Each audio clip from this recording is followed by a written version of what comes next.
ಎಲ್ಲರಿಗೂ ನಮಸ್ಕಾರ. ಈ ದಿನ ಮಾಧ್ಯಮ ಮಿತ್ರರೊಂದಿಗೆ ನಾವು ಸರ್ಕಾರಕ್ಕೆ ಒಂದು ಮನವಿ ಸಲ್ಲಿಸಲು ನಿಮ್ಮನ್ನೆಲ್ಲ ಆಹ್ವಾನ ಮಾಡಿದ್ದೆವು. ನೀವೆಲ್ಲ ಬಂದು ಈ ಮನವಿಯನ್ನು ನಮಗೆ ಸ್ವೀಕಾರ ಮಾಡಿ ಇವತ್ತು ನಮಗೊಂದೆರಡು ಮಾತಾಡೋಕ್ಕೆ ನೀವು ಅವಕಾಶ ಕೊಟ್ಟಿದ್ದೀರಾ. ಇವತ್ತಿನ ಉದ್ದೇಶ ಏನಂದರೆ, ನಮ್ಮ ಸಮಾಜ ಭಾರಿ ಹಿಂದುಳಿದ ಸಮಾಜ. ಆರ್ಥಿಕವಾಗಿ, ಸಾಮಾಜಿಕವಾಗಿ, ಶೈಕ್ಷಣಿಕವಾಗಿ ಇನ್ನೂ ಸಬಲೀಕರಣ ಆಗಬೇಕಾಗಿದೆ. ಅದರಿಂದ ನಾವು 30 ಜಿಲ್ಲೆಯಲ್ಲಿ ಸುಮಾರು ಒಂದು 30 ರಿಂದ 35 ಲಕ್ಷ ಜನಸಂಖ್ಯೆ ನಾವು ಉಳ್ಳವರಾಗಿದ್ದೇವೆ.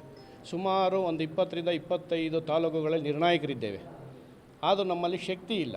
ಇವತ್ತಿನ ಪರಿಸ್ಥಿತಿ ರಾಜಕೀಯವಾಗಿ ಸಬಲೀಕರಣ ಆಗಿ ನಮಗೆ ಶಕ್ತಿಯ ಕೊರತೆ ಅಂತ ಅನ್ನಿಸ್ತಾ ಇದೆ. ಹಾಗೆ ನಮ್ಮ ಸಮಾಜದಿಂದ ಏಕೈಕ ಶಾಸಕರು ಪುಟ್ಟರಂಗಶೆಟ್ಟಿಯವರು ಈ ಮುಂಚೆ ಒಂದು ವರ್ಷ ಮಂತ್ರಿ ಆಗಿದ್ದರು ಸಿದ್ದರಾಮಯ್ಯನವ್ರ ಪೀಡಲ್ಲಿ. ಹಾಗೆ ಈ ಸಲ MSIL ಅಧ್ಯಕ್ಷರಾಗಿದ್ದಾರೆ. ಅದರಿಂದ ನಮ್ಮ ಪುಟ್ಟರಂಗಶೆಟ್ಟಿ ಅವರಿಗೆ ನಮ್ಮ ಕರ್ನಾಟಕ ರಾಜ್ಯದ ಪರವಾಗಿ, ನಮ್ಮ ತುಮಕೂರು ಜಿಲ್ಲೆಯ 10 ತಾಲೂಕುಗಳ ಪರವಾಗಿ ಮಂತ್ರಿಗಿರಿ ಕೊಡಲೇಬೇಕು ಅಂತೇಳಿ ನಾವು ನಮ್ಮ ತುಮಕೂರು ಜಿಲ್ಲಾ ಸಂಘದ ವತಿಯಿಂದ ಒಕ್ಕೂರಲ್ಲಿಂದ ಒಂದು ಆಗ್ರಹ ಮಾಡ್ತೇವೆ. ಹಾಗೆ ಕೊಟ್ಟರೆ ನಮ್ಮ ಸಮಾಜನೂ ನಾವೇನೋ ಒಂದಲ್ಲಿ ವಿಧಾನಸೌಧದಲ್ಲಿ ಹೋಗೋಕ್ಕೆ ಅಥವಾ ವಿಧಾನಸೌಧದಲ್ಲಿ ಬರೋಕ್ಕೆ ಏನೋ ಒಂದು ಯಾವುದೋ ಬೇರೆ ಮಂತ್ರಿ MLAಗಳ ಹತ್ರ ಮಾತಾಡೋಕ್ಕೆ ನಮ್ಮ ಸಮಾಜದವ್ರಿಗೆ ಯಾವ್ಯಾವ ತಾಲೂಕಲ್ಲಿದ್ದಾರೆ ಅವರಿಗೆಲ್ಲ ಒಂದು ದಾರಿ ಆಗುತ್ತೆ ಅಂತೇಳಿ ನಾವು ಈ ಮೂಲಕ ನಿಮ್ಮ ಮೂಲಕ ಮಾಧ್ಯಮದವರ ಮೂಲಕ ಸರ್ಕಾರವನ್ನು ಒತ್ತಾಯ ಮಾಡ್ತೀವಿ. ಹಾಗೆ ಸಿದ್ದರಾಮಯ್ಯನವ್ರಿಗೂ ಹಾಗೂ DK ಶಿವಕುಮಾರ್ಗೂ ಕಾಂಗ್ರೆಸ್ ಹೈಕಮಾಂಡ್ಗೂ ನಾವು ಒತ್ತಾಯ ಮಾಡ್ತಾ ಇದ್ದೇವೆ, ಮಂತ್ರಿ ಪದವಿ ಕೊಡಬೇಕು ಅಂತ.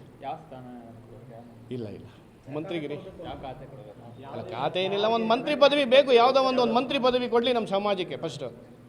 ಆಮೇಲೆ ಖಾತೆದೆಲ್ಲ ಅವರು ಸರ್ಕಾರಕ್ಕೆ ಬಿಟ್ಟಿದ್ದು.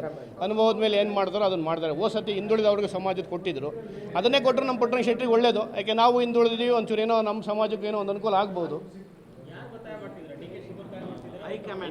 ಹೈಕಮಾಂಡ್ಗೆ ಎಲ್ಲರೂ 3 ಜನಕ್ಕೂ, ಸಿದ್ದರಾಮಯ್ಯನವರು ಪ್ಲಸ್ DK ಶಿವಕುಮಾರ್ ಅವರು, ಹಾಗೂ ಹೈಕಮಾಂಡ್ಗೆ ಸಿಗುತ್ತೆ ಅಂತ ಭರವಸೆ ಇದೆ. ಟಿವಿನಲ್ಲಿ ತೋರಿಸೋ ಮಾಧ್ಯಮ ನೋಡೋ ಪ್ರಕಾರ ಪುಟ್ಟರಂಗಶೆಟ್ಟಿ ಅವರು ಸಂಭಾವ್ಯ ಪಟ್ಟಿಲಿದ್ದಾರೆ ಅಂತ ಒಂದು ಆಶಾಭಾವನೆ ಇದೆ.